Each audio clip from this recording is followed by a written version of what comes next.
Décembre 1924.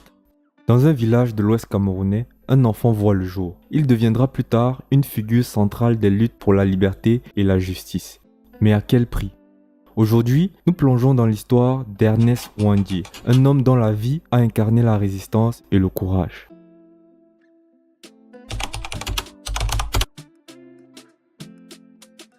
Le Cameroun dans les années 40-50 est une terre de révolte. La domination coloniale française écrase les droits des peuples. Dans ce contexte, naît un mouvement emblématique, l'Union des populations du Cameroun ou UPC. Parmi ses leaders charismatiques, un homme se démarque, Ernest Ouandié. Professeur de formation, Ernest Ouandié quitte tout pour se consacrer au combat politique. Il rêve d'un Cameroun libre, où la justice sociale primerait sur les intérêts des puissants.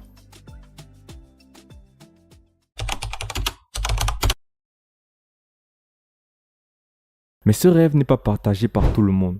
En 1960, le Cameroun accède à l'indépendance, sur le papier. Pour Ouandié, ce n'est qu'un transfert de pouvoir entre les colons et leurs alliés locaux. Il décide alors de rejoindre le maquis, lançant une lutte armée pour une véritable souveraineté populaire. Pendant des années, il dirige la résistance depuis les montagnes de l'Ouest, galvanisant ses partisans et devenant un symbole de courage. Mais les pressions montent, ses ennemis politiques le traquent sans relâche.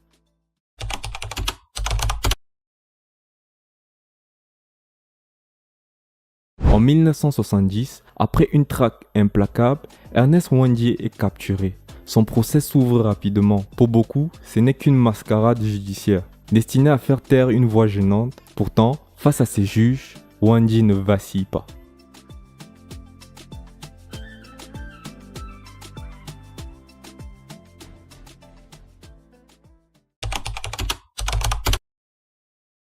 En prison, il aurait confié un message poignant à ses geôliers. « Dites à ma femme et à mes enfants que je n'ai pas trahi. » Jusqu'au bout, Ernest Ouandié reste fidèle à ses convictions. Il refuse de régner son combat, même face à l'inéluctable.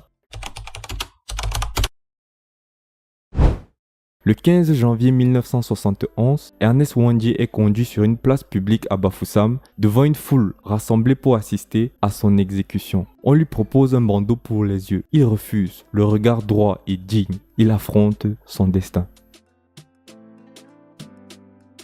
Ainsi, s'éteint la vie d'un homme, mais naît une légende.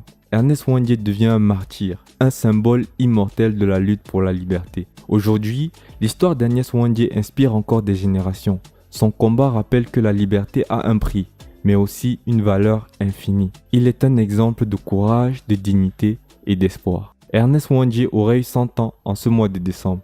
Et bien que son corps repose depuis longtemps, son esprit continue de vivre dans chaque bataille menée pour la justice. L'histoire de cet homme est une invitation à se lever, à résister et à croire qu'un monde meilleur est possible. Voilà, nous sommes arrivés au terme de cette vidéo. Merci de l'avoir regardé jusqu'au bout. Si elle vous a plu, n'hésitez pas à lâcher un pouce bleu. Je mettrai d'autres liens pour en savoir plus sur Ernest et ses compagnons de l'UPC dans la description de la vidéo. N'oubliez pas de vous abonner pour ne pas rater les prochaines vidéos. Prenez soin de vous.